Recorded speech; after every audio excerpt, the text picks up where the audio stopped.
왕을 보여준 다윗이라는 제목으로 사무엘상 30장 16절에서 31절 말씀을 증거하겠습니다.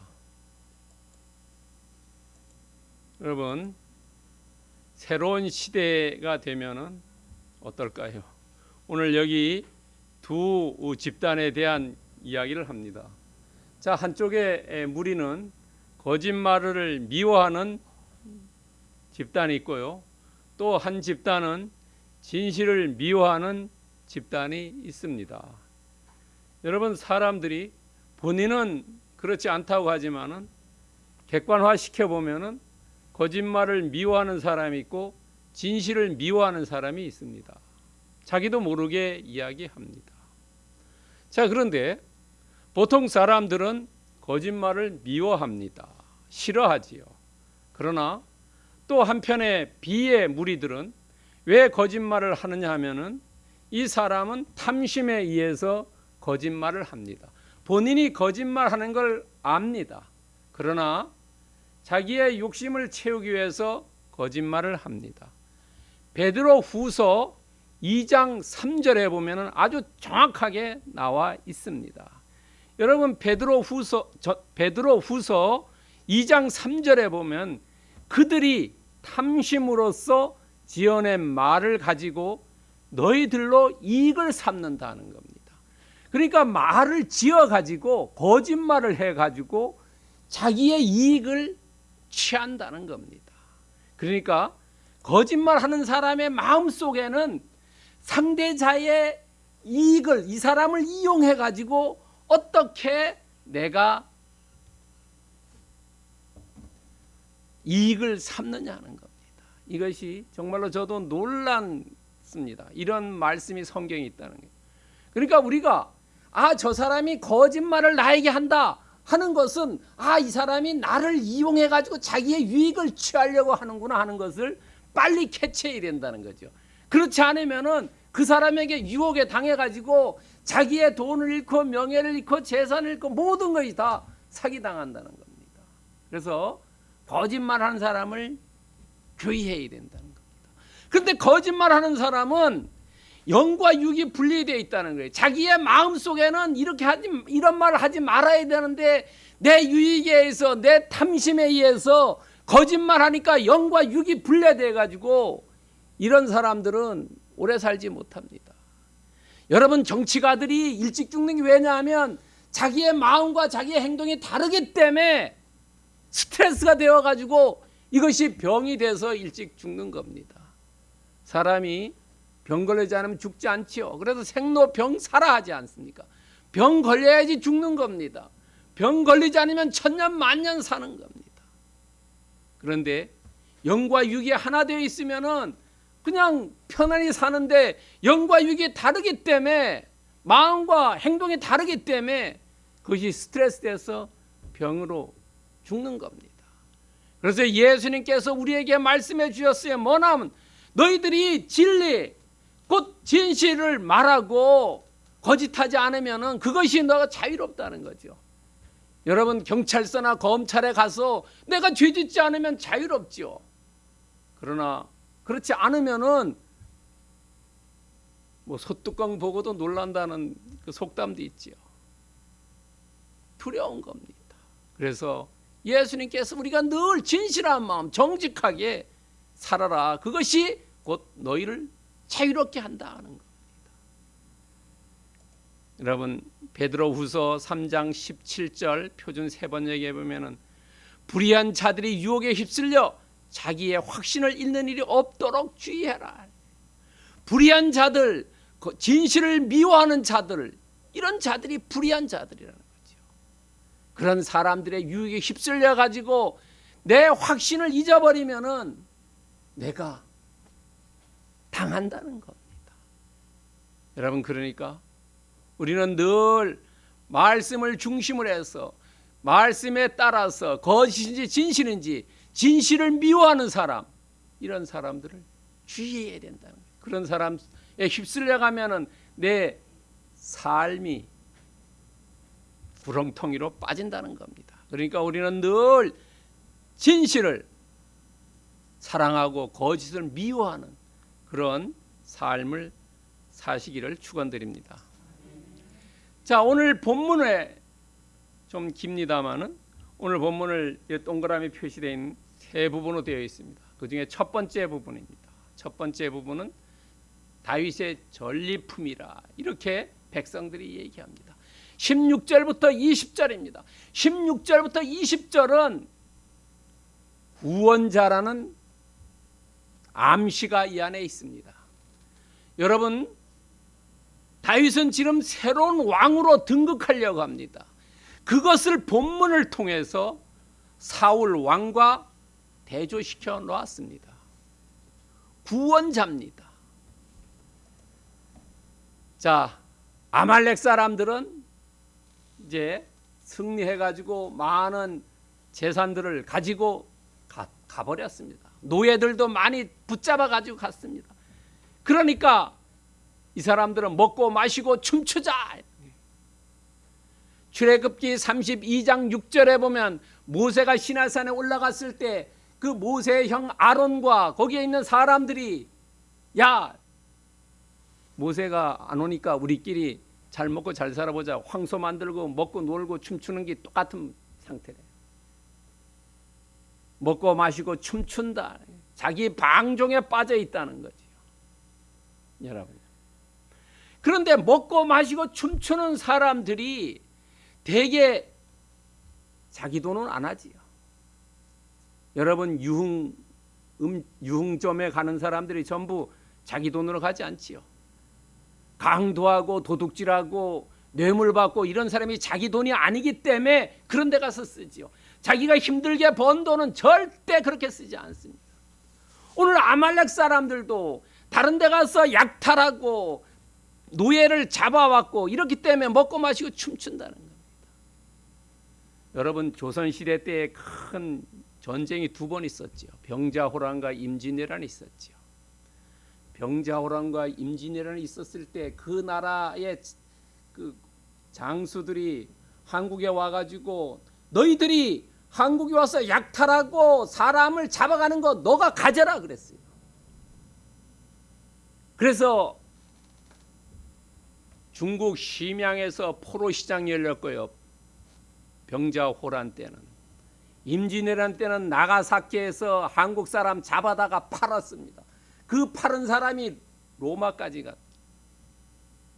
그래서 너희들이 가서 한국 사람 잡아다가 아니면 귀중품 잡아다 갔다가 너가 가져라 그랬어요. 그 당시나 지금이나 똑같다는. 먹고 마시고 춤추는 게 자기 돈을 하지 않았다. 방종에 빠졌다는 거죠.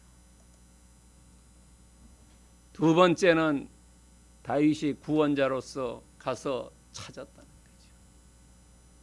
여러분, 창세기에도 아브라함이 롯이 붙잡혀 갔을 때 가병 318명을 데리고 와서 찾아오지. 찾아왔습니다.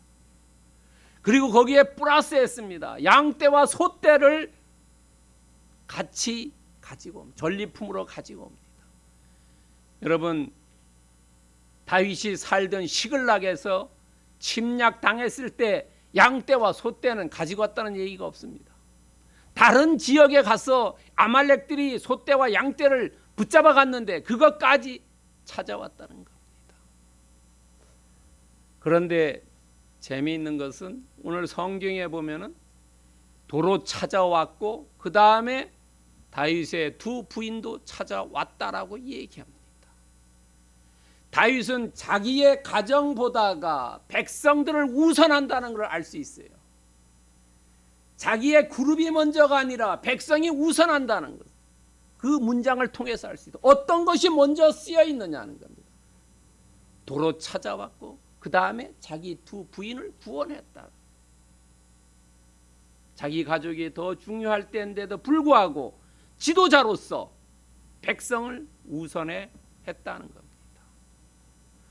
그러나 사람들은 잘 모른다는 거죠. 세상 사람들은 이해관계에 따라서 움직이는 겁니다. 자, 6절에 나왔죠. 6절에 보면은 이 시글락이 아말렉에 의해서 다 피폐됐을 때, 그때 사람들은 야 다윗 돌로 쳐서 죽여버리자. 그러나 오늘 20절에 보면은 다윗이 구원자로서의 역할을 확실히 하니까 이것은 다윗의 전리품이다라고 전부 찬양합니다. 세상 사람들은 이렇게 이해관계에 따라 왔다 갔다 합니다. 그러나 다윗은 그러지 않았습니다. 하나님이 명령한 대로 했습니다. 자, 오늘 16절에서 20절을 통해서 구원자 다윗을 알 수 있고 하나님의 명령대로 행했다니까 그대로 이루어졌다는 겁니다. 그러나 오늘 우리에게 주는 16절에서 20절의 말씀의 교훈은 영적인 각성이 있어야 된다는 겁니다. 이 아말렉처럼 우리도 영적으로 사탄마귀 귀신의 밥이 되지 않기 위해서는 우리가 늘 깨어 있어야 된다는 거지요. 자기 방종에 빠져 있다든가 할 때에 우리도 영적으로 침략 당한다는 겁니다. 침노 당한다는 겁니다. 영적 원수들에게 있어 우리가 유혹과 호색에 빠져 있을 때 가장 먼저 침략 당한다는 겁니다. 그래서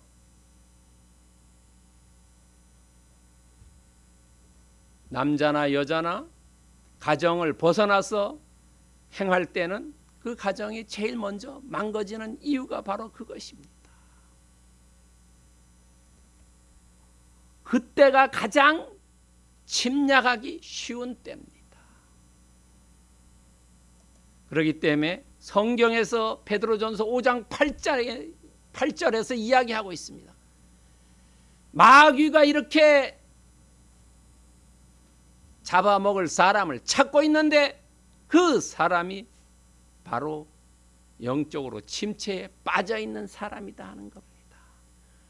그렇기 때문에 우리는 늘 잘 됐을 때를 생각하며 권력도 잡았을 때 아니라 내려올 때를 생각해야 되고 부자일 때는 가난할 적을 생각해야 된다. 내가 선줄로 생각하는 자는 넘어질까 조심해야 된다. 늘 깨어 있어야 된다. 자기 방종에 빠지면은 아말렉처럼 진멸당한다는 겁니다. 내 자신이 영적으로 어떤 상태에 있는지, 세상 것을 쫓아다니면서 하다 보면은 영적으로 침체가 왔을 때 그때 바로 사탄마귀 귀신에게 밥이 된다는 겁니다. 늘 우리는 영적으로 각성해서 침략자들이 왔을 때 침략자들을 성령의 검으로 물리칠 수 있는 준비하고 있어야 된다.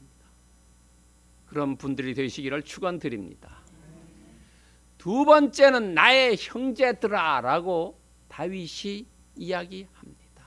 자, 21절부터 25절에는 다윗이 앞으로 새로운 왕이 되는데 그 왕이 되는 모습 중에 재판관으로서의 모습을 보여줍니다. 재판관입니다. 오늘날 재판관은 옛날과 좀 다르지요. 여러분, 재판관들이 편향되어 있는 분들도 많이 있는 걸로 우리가 볼 수 있습니다. 또 유전 무죄, 무전 유죄라는 얘기도 있죠. 유권 무죄, 무권 유죄라는 말도 있습니다. 올바르지 않은 공정한 사회가 아니라는 것을 의미합니다. 자, 그런데 이 새로 등단할 떠오르는 별인 다윗은 어떻게 하느냐 하는 겁니다. 자, 21절에 부솔 시내에, 시내라는 것은 이 도시를 얘기하는 거 아니고 강가를 얘기합니다. 옛날에는 강을 중심으로 해서 경계가 나누어졌기 때문에 그렇습니다. 자, 이제 다윗이 구원자로서 많은 사람들을 데리고 소떼와 양떼를 데리고 왔습니다. 그때 600명 중에 200명은 탈진해서 가지 못했습니다. 그리고 400명은 갔습니다. 그래서 이 200명이 영접을 나옵니다. 다윗이 돌아오니까 영접합니다. 그런데 다윗은 이때 문안 인사를 합니다. 잘 있었느냐? 몸은 좀 어떻느냐? 라고 문안 인사합니다. 자, 그런데 이 400명 중에 악한 자와 불량한 자들이 있습니다. 악한 자. 항상 어느 집단에 가 있어 보면 꼭 있습니다. 이런 사람들이요. 악한 자와 불량한 자들. 이 악한 자들이 뭐냐 하면 성경 말씀에 따르지 않는 자들입니다. 불량한 자들 똑같습니다. 자, 이 사람들이 악한 자와 불량한 자들 어떻게 행동하냐 하면 첫 번째 탐욕이래요. 내가 가진 것보다 더 가지려고 하는 것이 죄입니다. 탐심은 우상 숭배라고 얘기하지 않습니까? 야, 쟤네 200명 안 갔으니까 쟤네들은 자기네 가족만 돌려보내고 나머지 우리가 전리품은 주지 말자. 우리가 나누자. 400분의 n으로 나누는 게 600분의 n으로 나누는 것보다 더 많지 않냐 하는 겁니다. 분모를 줄이자 하는 거예요. 그런 탐욕을 가졌다. 두 번째는 잔인한 마음이라는 거죠. 자기 자신은 탐욕으로 꽉 찼기 때문에 다른 사람 200명에 대해서는 주지 말자라니까 200명에 대해서 너무나 잔인하다. 인성이 X다는 거예요. 그 다음에 세 번째는 하나님에 대해서 감사하지 않았다는 겁니다. 여러분요, 이 세 가지. 내 안에 탐욕이 가득 차니까 다른 사람 밀어버리고 하나님에 대해서도 감사하지 않는 것. 이것이 곧 악한 자와 불량한 자들입니다. 여러분요, 악한 자와 불량한 자들이 자기 욕심만 채우려고 하지, 욕심만 채우는 사람이 하나님에 대해서 감사하지 않고 다른 사람에 대해서 배려하지 않지요. 안 그렇습니까? 내 안에 욕심이 가득 차 있는데 나만 아는 거지요. 이것은 곧 동물적인 상태라는 거예요. 그래서 어떤 사람은 그런 얘기합니다. 앞으로 한국 경제가 점점 내려갈 텐데 돈이 곳간에서 인심이 난다 그러죠. 돈이 많을 때는 서로 좋아졌는데 지금 계속 경제가 나빠지고 있으니까 앞으로 사람들이 동물적인 행태가 많이 나올다. 그래서 동물적인 행태로는 가지 말자라고 지금 캠페인하는 사람도 있습니다. 악한 자와 불량한 자들이 그렇다는 겁니다. 그런데 다윗은 이 얘기를 듣고 얘기합니다. 뭐라고 얘기하냐? 나의 형제들아 라고 얘기합니다. 야, 아래 것들 이렇게 얘기하지 않습니다. 나의 형제들이야. 너와 나는 형제다. 그리스도 안에서 형제다. 그러면서 설득하고 공정하는 말씀이 23절에 나와 있습니다. 23절을 자세히 보면은 야, 우리가 전리품 준 거 이거 하나님이 주셨다. 그리고 그 주신 것을 허락한 것이 하나님이다. 하나님이 전쟁을 허락하지 않으면은, 승리를 허락하지 않으면 진다. 다윗이 골리앗과 싸울 때 뭐라고 했습니까? 전쟁은 하나님께 속해 있다고 생각했지. 그러니까 이것을 승리한 것은 하나님이 허락하셨다. 그리고 우리는 하나님의 백성이다. 너와 나는 다 그리스도를 믿는 사람이다. 거기에는 차별이 있을 수 없고 불평등이 있을 수 없다는 거죠. 오로지 공정만 있다는 거예요. 공평만 있다는 거죠. 여러분, 어떤 사람은 말로는 공정이고 공평이고 좋은 말만 미사여구만 하지요. 그 사람의 행동이 어떻게 하느냐가 따라서 그 사람을 평가하는 겁니다. 여러분, 절대 말로 평가하면 안 돼요. 말로 평가하면은 사기당하기 쉽다는 거예요. 그 사람이 어떻게 행동하느냐. 그래서 다윗은 새로운 기준을 만들었어요. 우리는 하나의 공동체고 우리는 하나의 연대의식이다. 우리가 믿는 자로서 하나다. 이것이 새로운 공동체의 기준이라는 거예요. 똑같이 나누자. 400명이 우리가 열심히 와서 싸워서 승리했지만 나머지 200명도 뒤에서 후방에서 우리를 지켜주었다. 그 사람들이 아니면은 우리도 어떻게 될지 모른다. 우리의 몸이 머리는 하나지만 우리의 지체가 다 같이 일할 때 잘 돌아간다. 톱니바퀴가 잘 돌아갈 수 있는 것은 다 각자의 역할이기 때문에 그렇다. 새로운 기준으로 만들었다. 다 똑같이 나누어라. 여기에서 다윗은 새로 떠오르는 왕으로서 재판관으로서 올바른 판단을 했다는 겁니다. 여러분, 자녀들이 아들 둘인 부는 며느리를 두 사람 있죠. 그러면 어떤 며느리를 편애하면 안 되는 거예요. 그러면은 가정이 박살나는 겁니다. 시어머니로서 역할 제대로 못하는, 딸이 2명인 사람은 장인으로서 역할을 잘하려면 이 딸들에게, 딸의 사위들에게 공정하게 잘 대해줘야 된다는 거죠. 올바르게 판단해줘야 된다는 거죠. 편애하면은 올바른 대접을 못 받는다는 겁니다. 지금 이 다윗은 올바른 판정을 내렸다는 거죠.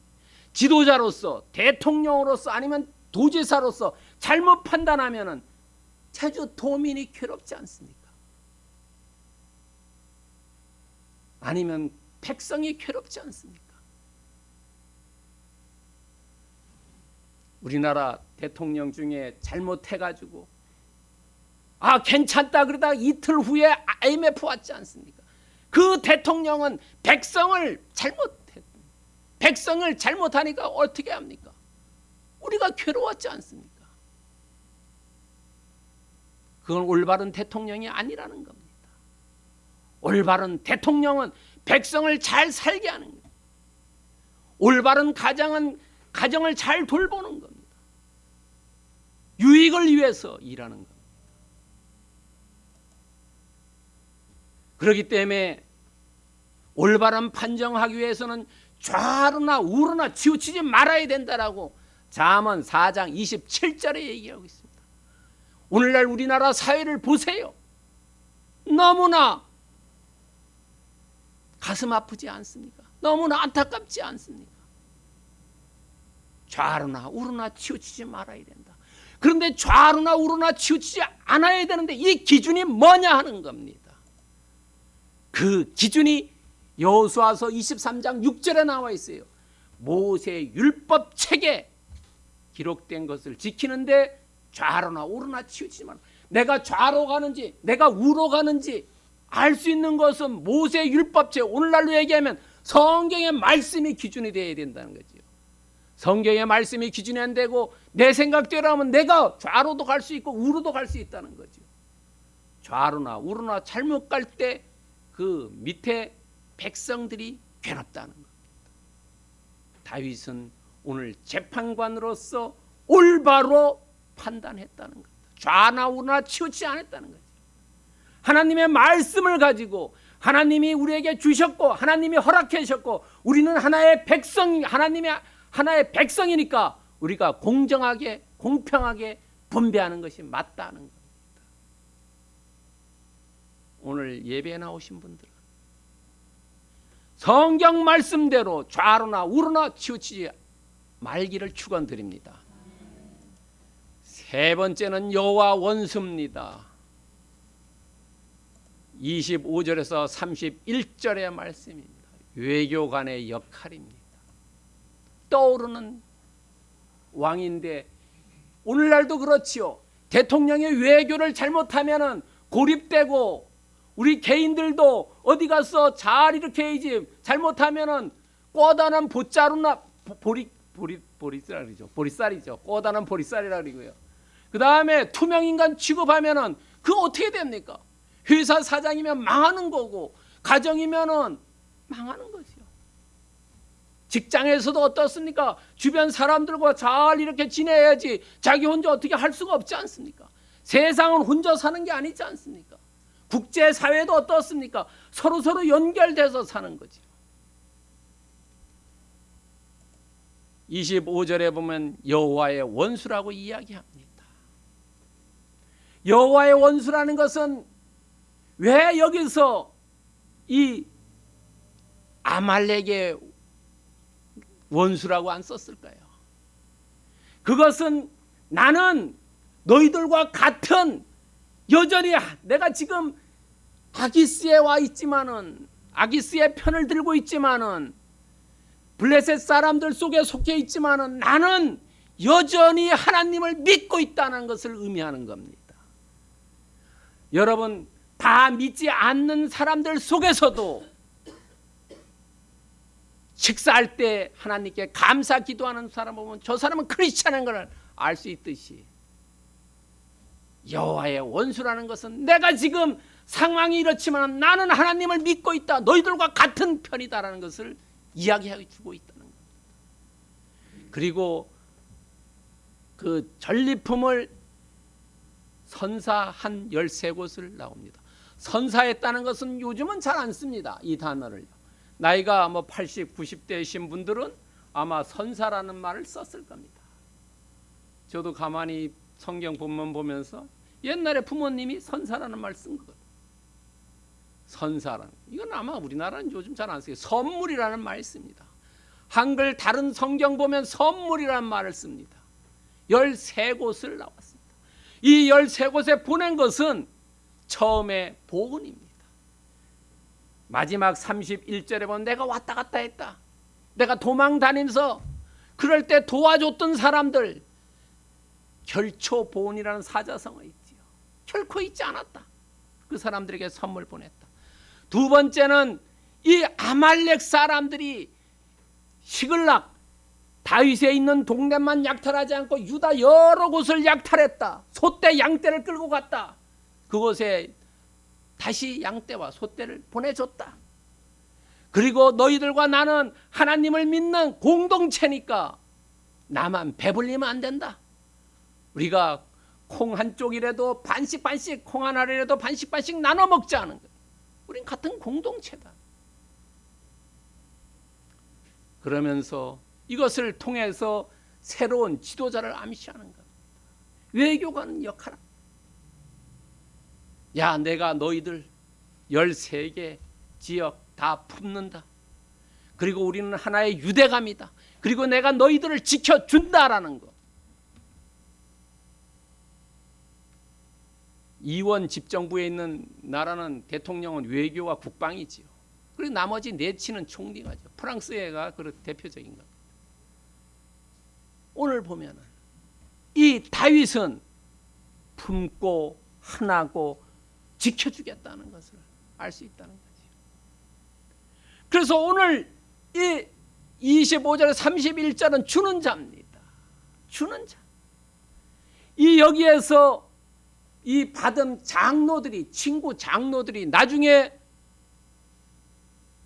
다윗이 왕이 될 때 사무엘 하에 보면은 와서 옹립합니다. 왕으로요.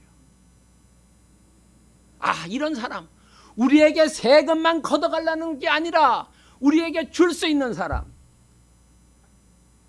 여러분, 세금을 많이 걷어가는 것은 나쁜 사람입니다. 나쁜 지도자래요. 가렴 죽습니다. 조선시대 때 수탈했다는 게 뭡니까? 다 그냥 세금으로 걷어가는 겁니다. 아이가 있어도 뭐 군포라 해가지고 다 걷어가. 그래서 옛날에 여기 감귤이 없어진 게 감귤 뜨뜻한 물 버가지고 다 죽였다 그랬죠. 감귤나무요. 그래서 없어졌다가 5.16 이후에 감귤이 다시 재배되기 시작했습니다. 정부의 가렴주구 때문에 없어졌습니다. 주는 자다 이거예요.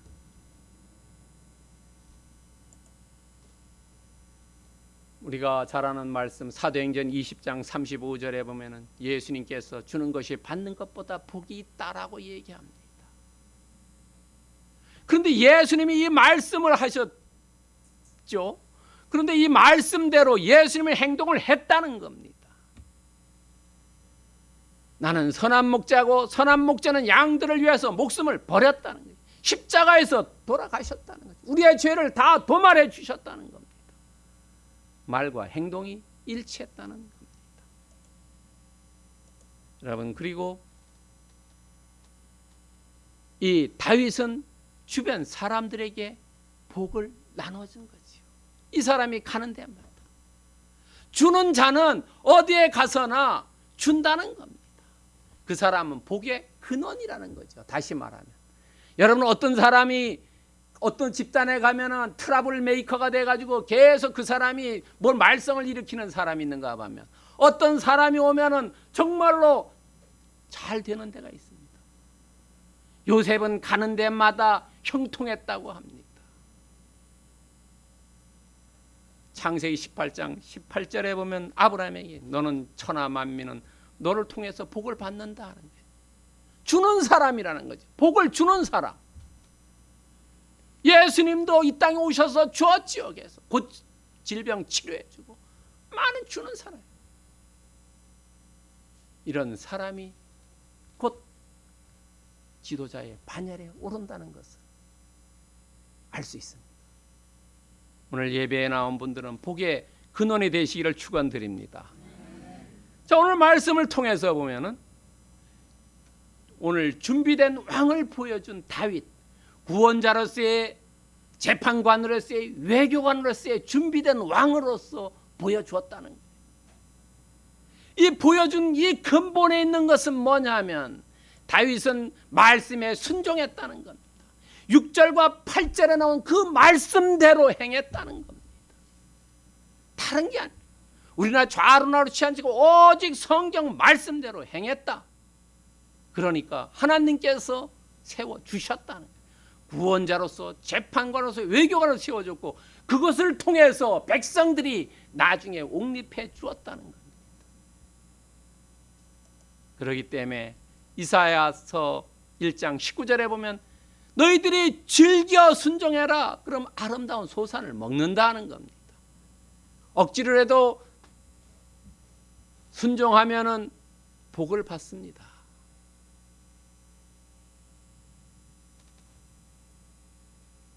예수님이 십자가 지고 갈 때 십자가를 대신맨 구레네 사람은 자신이 복을 받지는 못하지만 그 아들이 복을 받아 성경에 이름이 기록되는 축복을 받았지요. 억지로 순종했어도 복을 받습니다. 즐겨 순종하면은 더 큰 복을 받겠지요. 열왕기상 2장 3절에 보면은 모세의 율법대로 하면은 무엇을 하든지 형통한다는 겁니다. 다시 말해 하나님 말씀에 순종하면 어디서 무엇을 하든지 형통한다. 축복을 받는다는 것. 오늘 다윗의 말씀을 통해서 자기의 지도자로 올라간 것은 하나님 말씀을 순종했기 때문에 지도자로서 등극했다는 겁니다. 오늘 나오신 모든 분들은 여러분의 미래가 하나님의 말씀에 순종에 달려있기 때문에 하나님 말씀을 잘 순종해서 어디에서 무엇을 하든지 아름다운 소산을 드시고 형통의 복을 누리기를 축원드립니다. 사랑하님 감사합니다.